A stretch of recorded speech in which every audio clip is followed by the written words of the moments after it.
आदाब। मैं फिर से आपके लिए वीडियो लेकर आई हूँ और हम मुद्रा एवं वित्तीय प्रणाली पढ़ रहे थे, जिसमें मैंने आपको बताया कि कैसे करेंसी जो है अस्तित्व में आई, कैसे कैसे उसका डेवलपमेंट हुआ। ठीक है, आज हम ये जानेंगे वित्तीय प्रणाली के बारे में। ठीक है, वित्तीय प्रणाली एवं संस्थाएं। ये वित्तीय प्रणाली क्या होती है? किसी भी किसान को या व्यापारी को या हमें स्वयं को अपनी दैनिक आवश्यकताओं की पूर्ति के लिए, या किसान को कृषि के लिए, या व्यापारी को व्यवसाय के लिए काय की आवश्यकता पड़ती है? धन की आवश्यकता पड़ती है। ठीक है, और ऐसा नहीं है कि हमारे पास धन किसी के पास बहुत अधिक होता है, किसी के पास कम होता है। तो हमें इनकी पूर्ति के लिए धन की आवश्यकता होती है। तो अगर हमारे पास धन पर्याप्त मात्रा में है फिर तो कोई दिक्कत नहीं है। लेकिन अगर कोई काम है, जैसे हमारा एक आय है, निश्चित आय है, लेकिन बीच में कुछ आकस्मिक खर्चा आ गया, तो हमें उसके लिए उधार लेना पड़ता है ना, ऋण लेना पड़ता है। तो इसके लिए हम क्या करते हैं? कर्ज जिसे बोलते हैं। तो उसके लिए हम किसी से उधार लेते हैं, या तो बैंक से लेते हैं या किसी व्यक्ति से लेते हैं। बाद में ब्याज सहित उसको चुका, चाहे बैंक हो या कोई व्यक्ति हो, वो ब्याज लेके अपनी रकम वापस लेता है। तो ये जो लेन देन है उसको वित्तीय प्रणाली कहा जाता है। जो भी व्यक्ति या संस्था ये लेन देन करती है, जैसे कि बैंकें हैं या साहूकार हैं या जमींदार हैं, ये पैसे का लेन देन जो करते हैं उनको वित्तीय संस्थाएं कहा जाता है। कभी कभी हमारे पास आवश्यकता से अधिक धन भी होता है ना, जैसे कि अब बहुत धन हो गया तो उसको फिर ऐसा घर पे कब तक रखेंगे, तो उसको सुरक्षित रखने के लिए भी हमें आवश्यकता होती है कहीं, तो हम बैंकों में जमा करते हैं। ठीक है, बैंक उस पर हमें ब्याज देती है। बैंक अगर हमें ऋण देती है तो भी ब्याज लेती है, अगर हमारा पैसा सुरक्षित रखती है तो हमें ब्याज देती है। यानी पैसे के लेन देन में ब्याज के आदान प्रदान करने का कार्य इनका होता है। तो हम देखते हैं कि ये क्या है। तो वित्तीय प्रणाली में मोटे तौर पर मैं आपको एक शब्दों में बता दूं, एक वित्तीय प्रणाली में धन का लेन देन करने, संस्थाओं या व्यक्तियों को लेन देन करने वाली, वित्तीय प्रणाली में धन का लेन देन करने वाली संस्थाओं या व्यक्तियों को वित्तीय प्रणाली कहा जाता है ना। चाहे वो व्यक्ति हो या संस्था हो, चाहे साहूकार हो या बैंक हो, दोनों को वित्तीय प्रणाली, जो धन का लेन देन करते हैं। ठीक, और इन्हें दो भागों में बांटा जा सकता है। एक तो होता है सार्वजनिक क्षेत्र की वित्तीय संस्थाएं। इनको, ये सार्वजनिक क्षेत्र की क्या होती है? इनका स्वामित्व सरकार के हाथों में रहता है। जैसे कि बैंक, स्वामित्व मतलब इनका जो अधिकार है, जो पूरा होल्ड है इनका, तो गवर्नमेंट का रहता है ना, सरकार का रहता है। तो वो सार्वजनिक क्षेत्र की होती है, सरकारी संस्थाएं हम कहें सीधे शब्दों में। ठीक है, दूसरा है निजी क्षेत्र की वित्तीय संस्थाएं। निजी क्षेत्र की जो वित्तीय संस्थाएं होती हैं, इनका स्वामित्व यानी इनका जो, इनके ऊपर जो मालिकाना हक है वो किसका होता है? निजी हाथों में होता है, यानी पर्सनल होता है। जैसे कि चिट फंड कंपनी हो गई, जमींदार हो गए या साहूकार हो गए आदि। ठीक है, तो इनके माध्यम से, हालांकि अब तो निजी क्षेत्र में बहुत सारी बैंकें भी उतर आई हैं, बैंकें भी निजी क्षेत्र की हो गई। ठीक है, तो ये है, हम देखें कि गवर्नमेंट ने इस दिशा में बहुत काम किया है। पहले तो ऐसे ही होता था, साहूकारों के माध्यम से लेन देन होता था, है ना। लेकिन अब लोग क्या करते हैं? बैंकों में ज्यादातर विश्वास करते हैं। पहले कुछ एक लोगों के ही खाते हुए करते थे बैंक के, जैसे नौकरी वाले हैं या कोई बड़े व्यापारी, लेकिन आज हर आम आदमी का बैंक में खाता है ना। जीरो बैलेंस के अकाउंट खुल गए, जिसके कारण सारा पैसा, अब आप देखो, आपकी छात्रवृत्ति है तो उसमें आती है, गैस की सब्सिडी है तो खाते में आती है, कोई भी योजना है तो उसमें खाते में पैसा होता है, यानी सारा काम अब खाते के द्वारा होता है। तो बैंकों में अब लगभग बहुत ज्यादा संख्या में, लगभग 100% नहीं तो 90% लोगों के खाते तो हैं। ठीक है, अब हम देखें, सरकार ने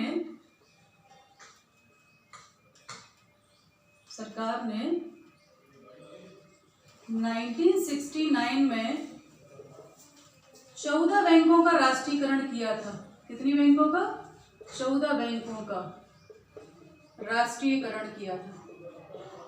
ठीक है, राष्ट्रीयकरण किया था। ठीक है, बाद में अब तो बहुत सारी बैंकें जो है उस क्षेत्र में हैं। तो हम देखें बैंकों के बारे में हम बात करें तो सबसे पहले देखेंगे जो क्षेत्र की संस्थाएं, उनमें बैंक आते हैं। तो बैंक की हमने बताया आपको कि 1969 में हुआ था इनका, है ना। 14 प्रमुख बैंकें थी जिनका राष्ट्रीयकरण किया गया था। ठीक है, वित्तीय संस्थाओं के अंतर्गत बैंक का बहुत महत्व है। बैंकों को लोगों का धन जमा करने और जरूरतमंदों को ऋण देने का कार्य करने वाली संस्था के रूप में जानते हैं। ठीक है, बैंक क्या है? बैंकों को लोगों की जरूरतों को पूरा करने के लिए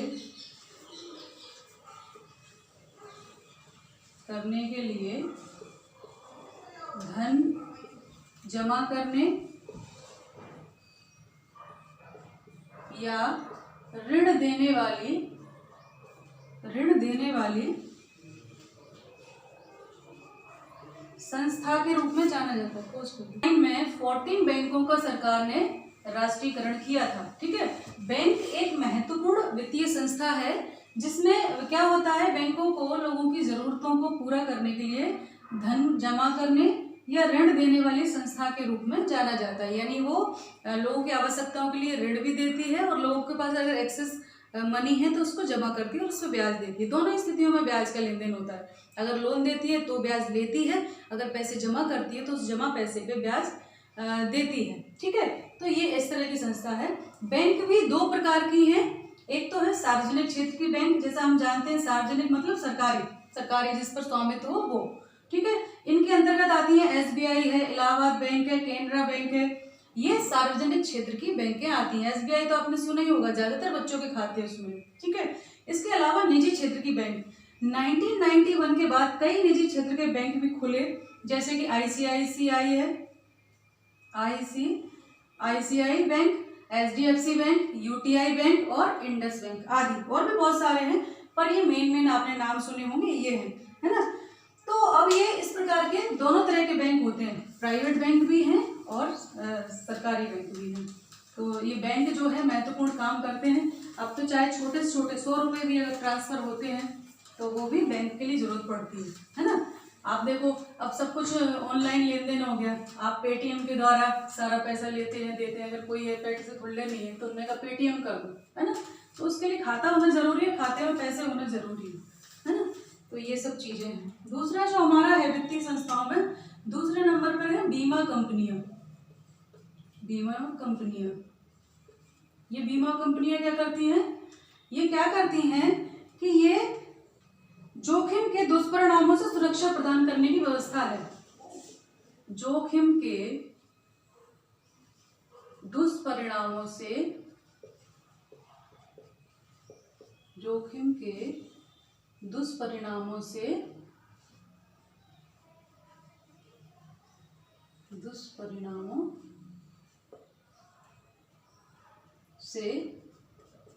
क्या करती है? सुरक्षा प्रदान करती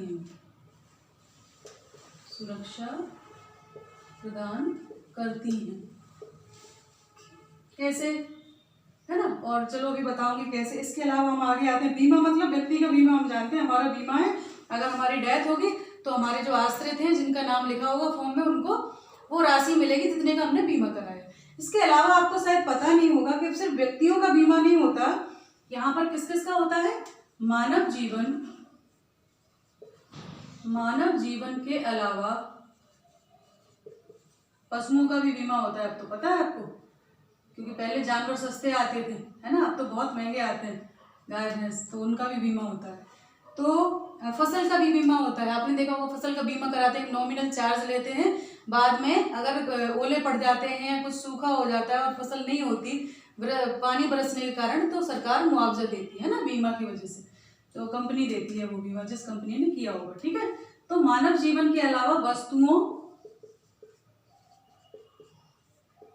पशुओं व फसलों का भी बीमा होता है।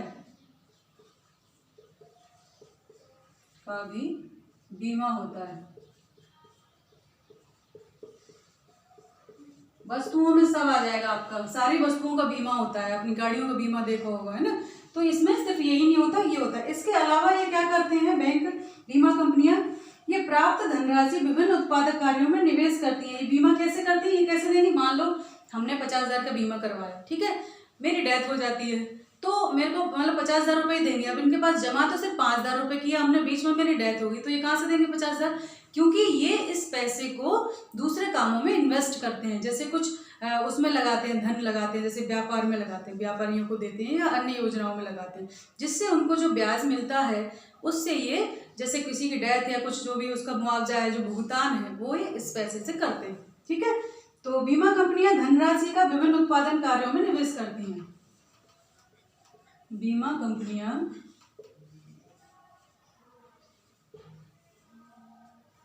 धनराशि का विभिन्न किसमें करती हैं? बीमा कंपनियां जो है प्राप्त धनराशि विभिन्न उत्पादक कार्यों में, उत्पादक मतलब प्रोडक्शन के लिए, है ना, उत्पादक कार्यों में निवेश करती हैं, यानी इन्वेस्ट करती हैं ये इसमें, है ना, निवेश करती हैं। ठीक है, जिससे क्या होता है, देश का आर्थिक विकास होता है। ठीक है, जिससे देश का आर्थिक विकास होता है, विकास होता है। 1991 के बाद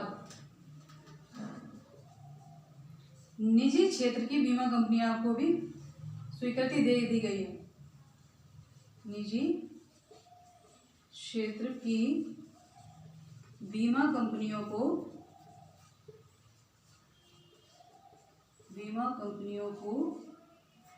भी स्वीकृति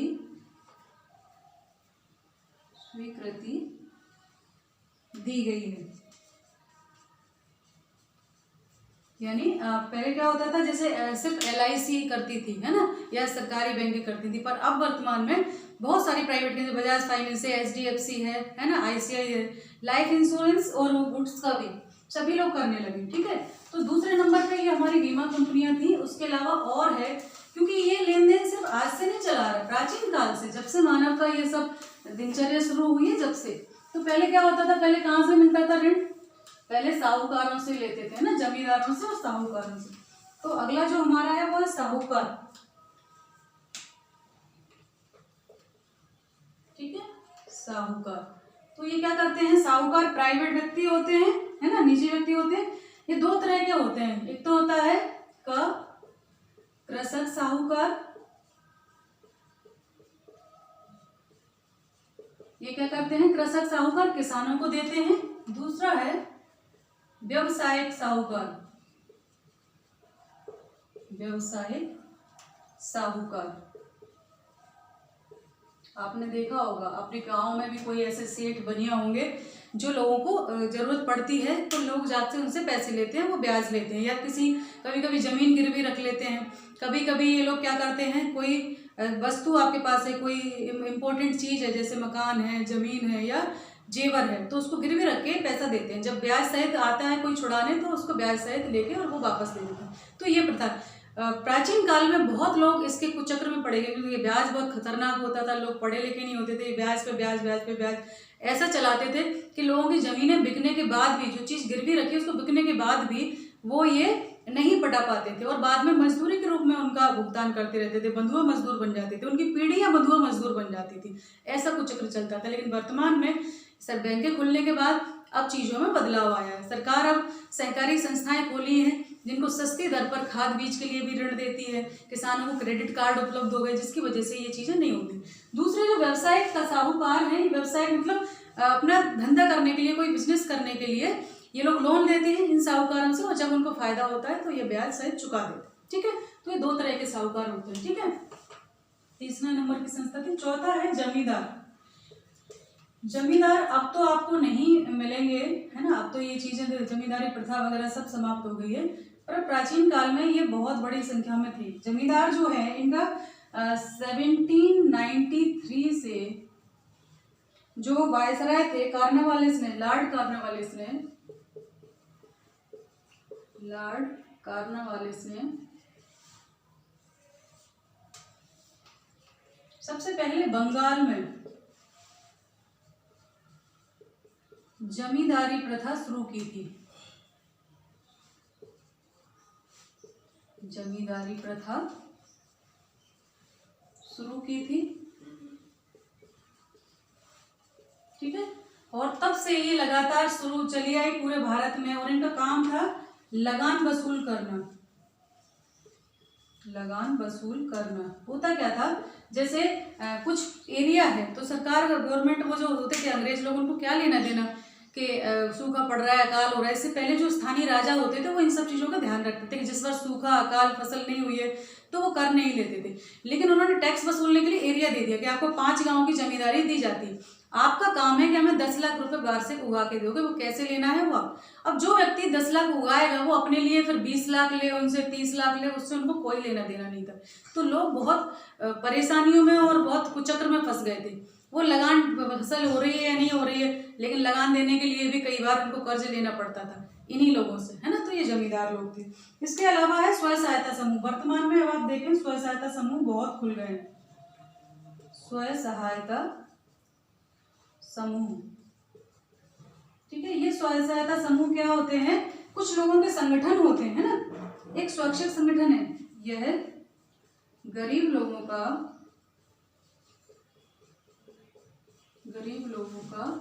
स्वैच्छिक संगठन होता है। स्वैच्छिक संगठन होता है ना। इसमें क्या होता है कि लोग अपने आप से एक समूह बनाते हैं, जैसे 20 लोगों का 10 लोगों का समूह बनाया, कुछ बचत उन्होंने जमा करी, जैसे 10-10 रुपये पर डे या 100 रुपये पर मंथ वो इकट्ठा करते हैं। तो वो जो धनराशि इकट्ठी होती है वो कहते हैं इन 20 लोगों में से कोई उस धनराशि को लेगा। जैसे 20-2000 रुपये जमा हुए, ठीक है, 20 लोगों के, उन्होंने कहा इस बार ये लेंगे, ऐसे पर्चियां डाली जाती हैं, तो उन्होंने कहा ये लेंगे, लेकिन उसको ब्याज देना पड़ेगा, है ना। वो पूरे साल भर का जो भी है, हर जितनी भी 10 महीने की या 5 साल की जो भी उनकी अवधि होती है उतने तक वो अपनी किस्तें भरते रहते हैं। लेकिन साथ ही उस पर जो सभी लोग हैं मिलकर ऋण के ऊपर ब्याज फिक्स कर देते हैं। 2000 पे आप 2000 तो जमा करोगे, साथ ही साथ कुछ 500 रुपये 100 रुपये जो भी ब्याज है तो कर देते। ऐसे ही चल के सबका काम का चलता रहता है ना। जब जिसको जैसी आवश्यक, आज हमें जरूरत है, कल किसी और को, परसों किसी और को, तो वो ऐसे, या कई बार पर्चियों के द्वारा भी होता है, इस बार इनका नंबर निकला तो उसका निकल गया, तो वो 2000 रुपये जो कि उसको साल भर में भरने हैं वो पहले भी मिल जाते हैं, लेकिन साल भर उसको वो भरना पड़ेगा, है ना। तो ये स्वयं सहायता समूह होते हैं। जब ये लगातार इसको चला लेते हैं, रजिस्टर्ड करवाते हैं, फिर संस्थाएं सरकारी, उसमें सरकार इनको सब्सिडी भी देती है कुछ काम धंधा करने के लिए। जैसे आप कोई पशुपालन के लिए ले लो, या छोटी मोटी दुकान किराने की, या कुछ भी बागवानी के लिए, किसी भी काम के लिए, टेलरिंग के लिए, है ना, या होटल खोलने के लिए, छोटा मोटा जो अपना ढाबा है इस तरह प्रकार का। तो ऐसे करके बहुत सारे स्वयं सहायता समूह।